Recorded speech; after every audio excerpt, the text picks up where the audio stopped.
Hari Om. Let's start with the prayer.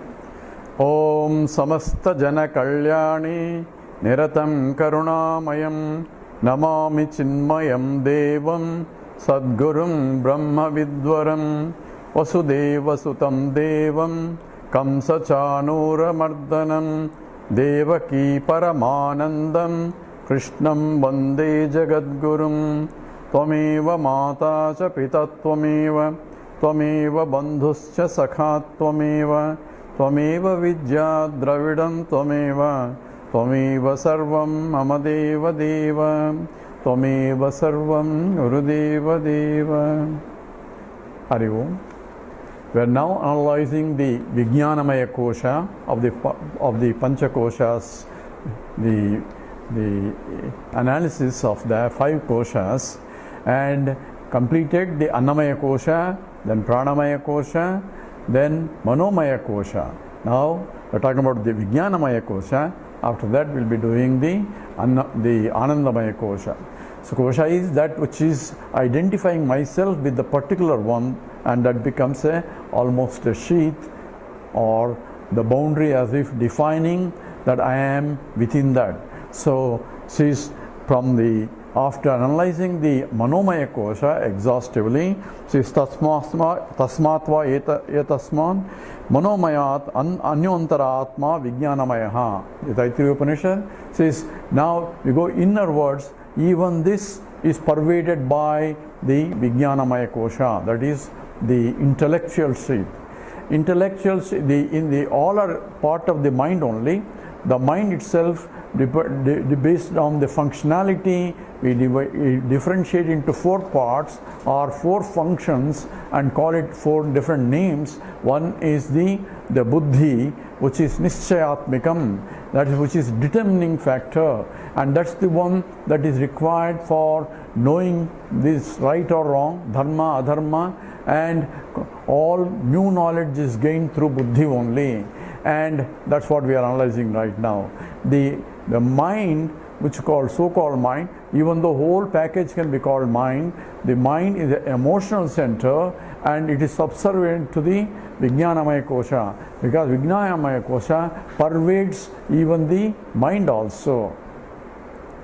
That is the emotional center, and mind is now as though classified as the one that through the five senses gather the information and forms a vritti, and as though presents it to the intellect to know what it is. So knowledge is taking place at the buddhi level, and emotional attachments and all that comes from the mind level, and the divergence between the mind and the intellect, and what Swami Gurudev used to call it as essentially the bondage or the sin.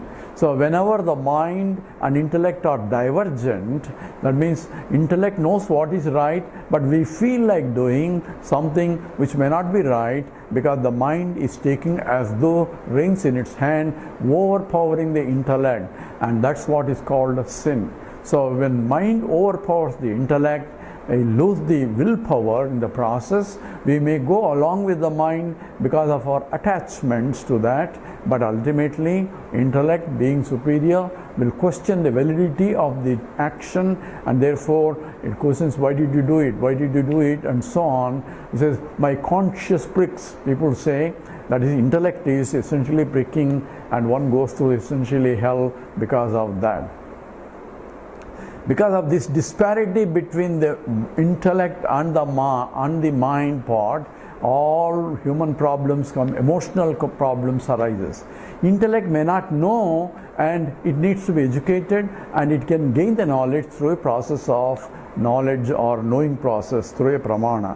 And now we are looking at that intellectual sheath, and it's now, as you will see, is very close to the Atma.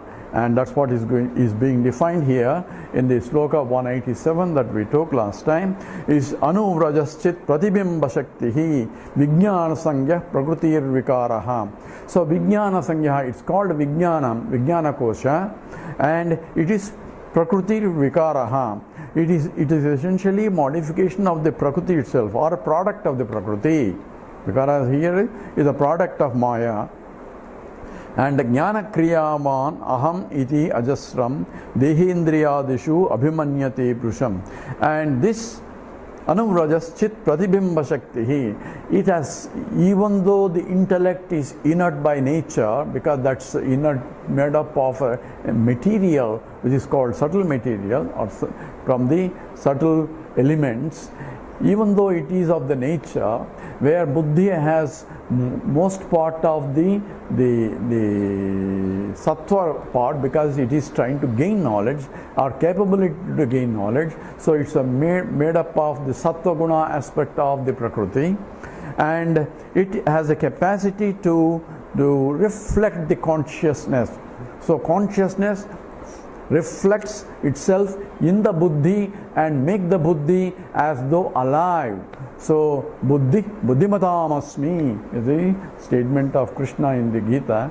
Says this enlivening aspect of the buddhi by consciousness is called reflected consciousness or conditioned consciousness, and that is called Chidabhasa, that we went through. So the consciousness which is all pervading as though gets reflected in the buddhi. So consciousness is everywhere, but buddhi is finite. And buddhi is finite, and in the buddhi, wherever that finite, since consciousness being infinite, it gets that part of the consciousness that is as though close to the buddhi gets reflected there. So even though light is everywhere in this room, but when I see my hand here, only that part of the light that is, which is all pervading light here, but that part of the light that is falling on the hand is only getting reflected by the hand. So the one that is the light that is falling on the hand, it belongs to the total, and there is no difference of this light and the other light that is falling in the other object. So from the light point, it is akhandam, that means unbroken, homogeneous light. But since the reflecting medium is limited, the reflecting medium being the buddhi, it is being limited, and therefore that part of the consciousness that is falling on the buddhi only gets reflected, and that part that is falling on the buddhi, we call it sakshi. We'll analyze later what is sakshitvam and so on, but at least that part of the pure consciousness is involved in the reflection process. So that is gets reflected by the buddhi, that is the light that is falling on my hand only gets reflected by the hand. Besides the hand there is a light which you cannot see. And same way, the consciousness is all pervading, and only that part of the consciousness as though falls on the buddhi which is localized, a vyashti buddhi, that is individual buddhi, and it gets reflected and is called chit pratibimbam, reflected consciousness. And it has a shakti in the sense that it is now enlivens the body, buddhi, and as though buddhi now is become a luminous entity or conscious entity.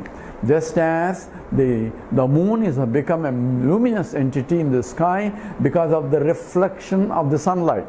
This we know. The same way, the buddhi becomes a conscious entity by the reflection of the consciousness, and that's called Chidabhasa Shakti. And that power of consciousness is now as though buddhi has become a conscious entity by the reflection of that Chidabhasa, reflection of the chit through abhasa, and vijnana sangyaha, it's called vijnana kosham, and that buddhi which is now enlivened by the consciousness is the source for jnana kriya va aham iti ajasram dehendriya adishu abhimanyate brusham. So jnana shakti, kriya shakti, all that are part of the shakti that is coming from because of the consciousness enlivening the buddhi. So since two aspects are coming, it's called Sakhayodvayo Shakti Mulakam in the Upadesasara. Says there are Jnana Shakti and Kriya Shakti, which represents as the Jnanendriyas and Karmendriyas are all part of, as though activated by the Buddhi, because it itself has become now as the conscious entity, a borrowed conscious entity or reflected conscious entity. And therefore Jnana Kriya because of the knowledge and activities can go on because of the presence of the Buddhi. Without the Buddhi, I cannot even act properly because I am not conscious of, I will not be able to use the karmendriyas properly. So, Jnana Kriyavan, Aham iti ajasram, I am this. Notion arises in the Buddhi, not in the pure consciousness.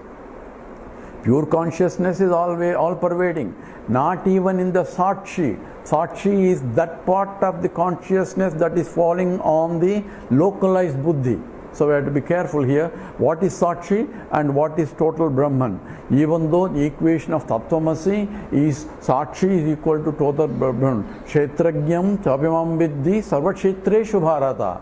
Kshetra, I am the Kshetrajna, the Jivajna, the one who knows in the Jivatma, the Jnana Shakti is nothing but due to the total, that is my powers, is Krishna. So therefore, that part of the consciousness that is falling on the local Buddhi is the one that we call it a Sakshi. So we need that to fall and to make the Buddhi active as though it is a conscious entity. So when I say I know something, who is the knower here? Knower involves essentially now three parts. Number one, the pure consciousness that is all pervading, and that part of the pure consciousness that is falling on the localized Buddhi, we call it as Sakshi or witnessing consciousness. So witnessing consciousness, it is pure consciousness only, but only that part that is falling on the local equipment Buddhi, we call it witnessing consciousness. Now that is required to reflect. So that is getting reflected in the Buddhi. So Buddhi is required in order to reflect. So therefore we have a Buddhi, that is a reflecting medium, and we have the original light, which is same as pure consciousness, and which we call it now Sakshi as the localized part of it, and we have the reflection that is occurring, and that's called Chidabhasa. So who is the knower now? Buddhi itself cannot know by itself because it's inert. The pure consciousness cannot know also because it has no instrument for knowing, and it need not know also. So only knower is that all the three packages are involved in the knowing process: the Sakshi, the witnessing consciousness, the Buddhi, the reflecting medium, and the reflection, the Chidabhasa. All three components are involved. So whenever there is a Buddhi is there and our pure consciousness is there, the reflection will occur. So all the three components are there in any knowledge. What happens in the deep sleep state we will analyze later when we go to Anandamaya Kosha. But in this case, when we talk about Jnana Shakti, Buddhi is acquiring Jnana Shakti as though it is gaining Jnana Shakti, where it is through the Jnanendriyas, that is five sense organs, it has the capacity to know the world, because through Sabda, Sparsha, Rupa, Rasa, Gandha, so through hearing, seeing, touching and tasting and all those five sense prakriyas, sense activities, I can know the world. And that capacity to know the world comes from Buddhi only, using the five sense organs. Five sense organs always go out only. So that, and go out and gather the information of the world and bring the information back to via mind to the Buddhi for perception or for knowledge to take place. And that is Jnana Kriya. Kriya and the Kriya, that is the Jnana Shakti, and the Kriya Shakti is due to the activities coming, a response to the stimulus from the world. I respond back, and that's what essentially through the karmendriyas or the organs of action through using the Buddhi only. And therefore Buddhi becomes a source. I am the knower and I am the doer. Hey, who did this? I say, I did this. Who is that I? The buddhi is claiming that I am a doer, and because of the association and because of its execution is coming as though from the total consciousness, borrowed consciousness, using the borrowed consciousness, identifying that I am a doer. Dehendriyadishu abhimanyate. So this is my body and this is me. This is called aham, mama iti. This I am this and this is mine. These notions arise in the intellect itself. And continuing this, going into the sloka 188 and 189 of the Viveka Chudamani, further aspect of the Vijnanamaya Kosha is discussed here. Anadikaloyam aham swabhavaha jiva samasta vyavaharavodha karoti karmani anupurva vasanaha punyanya punyani cha tatphalani bhunkte vichitra swapiyo nishu vrajan ayati niryatya dhavurdhvameshaha asyaiva vijnana mayasya jagrat swapnat javastaha sukha dukkha bhoga. These are slokas 188 and 189 of Viveka Chudamani. We chant again. Anadikaloyam aham swabhavaha jiva samasthavya vaharavodha karoti karmani anupurva vasanaha punyanya punyani cha tatphalani bhunkte vichitra swapiyonishu vrajan ayati niryatya dhavurdhvameshaha asyaiva vijnanamayasya jagrat swapnat javastaha sukha dukkha bhogaha. So anadikalaha, I am anadikalaha, and aham swavaha jiva samasta vyavahara bodha. So description of the Vijnanamaya Kosha is given here. This anadikala, it is beginningless I am aham swabhava. Notion that I am this, aham notion is swabhava, means I am this is inculcated from the beginning. From the beginning means beginningless notion, because avidya is beginningless, and therefore avidya means ignorance of my own nature is beginningless. Therefore the notion that I am this is also beginningless, and that comes because of the buddhi. So buddhi is required even to have a notion that I am this. Why it has a notion? Because it doesn't know that the consciousness that it has is due to the all-pervading consciousness, and this has to be clear. It says anadikaloyam aham swabhavaha jiva samasta vyavahara odha. So it is a vehicle through which samasta vyavaharam, all transactions are possible for the individual through the buddhi only. Karoti karmani anupurva vasanaha. So it performs all the actions according to following the vasanas. So following the vasanas means the vasanas at the buddhi level starts as a desire, and the desire will convert into agitations at the mental level, and the agitations are converted into actions at the body level. So starting is from the vasanas.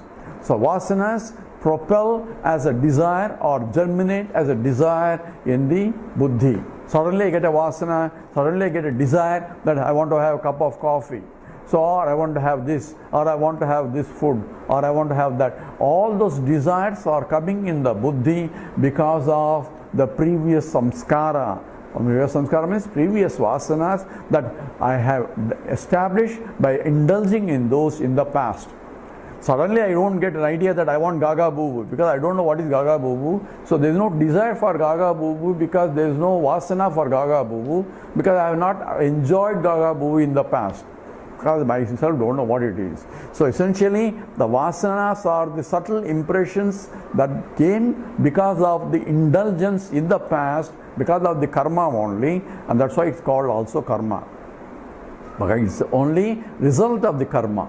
And this, for all this is part of aham swabhavaha. So karoti karmani anupurva vasana. Because of the vasanas, I am propelled to perform an action because it comes as a desire at the intellectual level, agitations at the mind level, and the actions at the body level, and all activities are being performed by essentially the buddhi.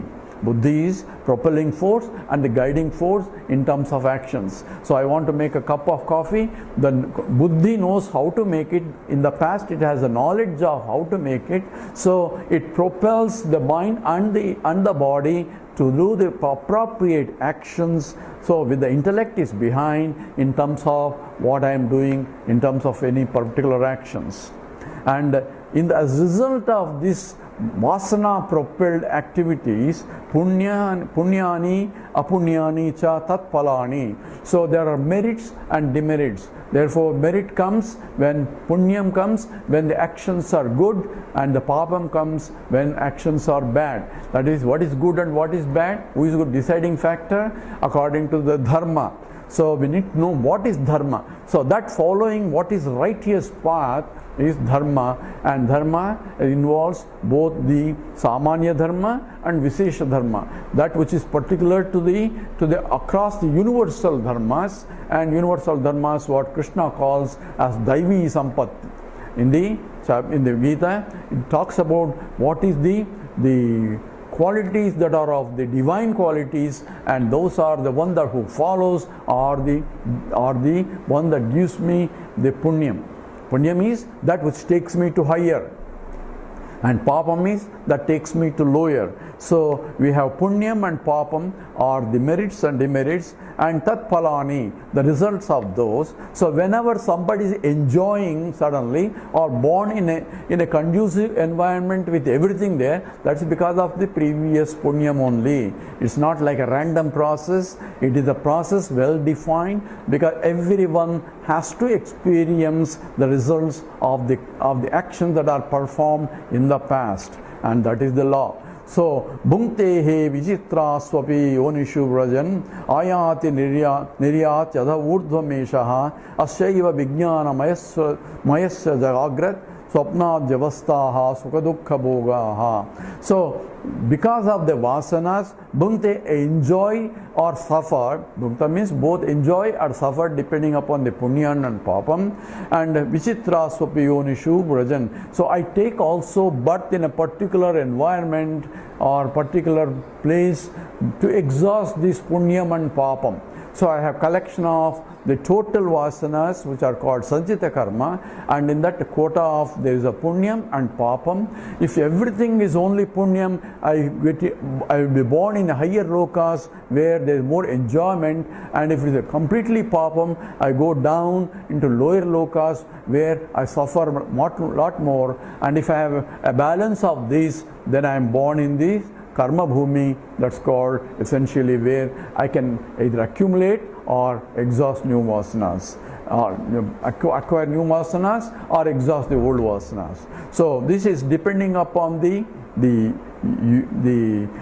type of vasanas. I have essentially ayati niryat yadha urdhva meshaha. So adha ayati, I go down into the different lokas. So according to Vedanta, there are 14 lokas, and the 7 lokas up and 7 lokas down total. And all that lokas depending upon are created to exhaust the vasanas of the individuals, because it's propelled by the vasanas of the total vasanas, and those are the vasanas that are conducively can be exhausted in a particular loka. I go into that loka. If it is more of papam, I go to lower lokas. If it is more of punyam, I go to higher lokas. This depends upon the balance of punyam and papam. Even in this loka, there is always different categories of being, starting from a human to all the way to animals, where in animals I am only exhausting the vasanas that are accumulated in the previous life. So that is what is essentially implied in vichitras swapi yonishu vrajan ayati niryat yadha urdhva meshaha asya eva vijnanamaya sya jagrat swapna adi avastaha sukha bhukha doha. So in the same way, Vijnanamaya is responsible for the Jagrat Jagrata means the waking state, Swapna, the dream state, etc. Deep and deep sleep state, all our avasthas are being experienced because of the punyam papam and so on. And sukha dukkha bhogaha, sukham dukkam, the happiness or suffering, unhappiness are being experienced because by the buddhi only, or through the buddhi, the body and the mind. All that is implied as a part of Vijnanamaya Kosha. We'll go more into details in the next talk. With this we stop here. Om Purnamada Purnamidam Purnat Purnamudachyate Purnasya Purnamadaya Purnameva Vasishyate. Om Shanti Shanti Shanti. Harihi Om Sri Gurubhyo Namaha. Harihi Om.